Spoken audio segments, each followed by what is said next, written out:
ప్రసిద్ధి చెందినటువంటివి ఈ రెండు ప్రాంతాలలో కూడా ఆ చుట్టూ పరిసర ప్రాంతాలలో మరి ఎంతటి ప్రసిద్ధిగాంచినవి కాబట్టి వీటిపై మరి వీటి చుట్టూరు నివసిస్తున్న అన్య మతస్థులు లేదంటే అన్య దేశస్థులు వీటిపై కన్ను వేయడం జరిగింది. ఈ రెండు ప్రాంతములు మరి సారవంతమైన భూములుగా ఉన్నటువంటివి, వాణిజ్య వ్యాపారాలకు మరి ప్రసిద్ధంగాంచినటువంటివి.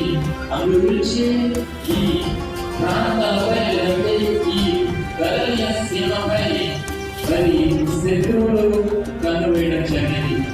తద్వారా వీటిపై మరి అనునిత్యం కూడా యుద్ధాలు జరుగుతుండేవి వారిని దోచుకోవడానికి. మరి ఎక్కడైతే మరి లాభం చేకూరుతుందో శత్రువులు ముందు వాటిని దోచుకోవడానికి, ఆ సంపదను దోచుకోవడానికి చూస్తూ ఉంటారు. మరి అందు గురించి క్రీస్తు పూర్వము 722వ సంవత్సరము దాదాపు అనగా క్రీస్తు పూర్వము 8వ శతాబ్దములో మరి పర్షియన్లు లేదంటే మరి అసిరియా దేశస్థులు ఈ ప్రాంతాలపై యుద్ధానికి రావడం జరిగింది.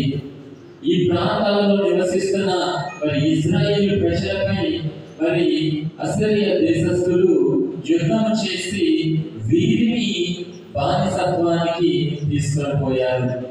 ఈ ప్రజలను మరి వారి దేశంలో మరి బానిసత్వానికి కొనుక్కోబడ్డారు.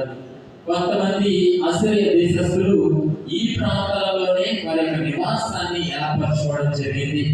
చూడండి, మరి సంతోషకరమైనటువంటి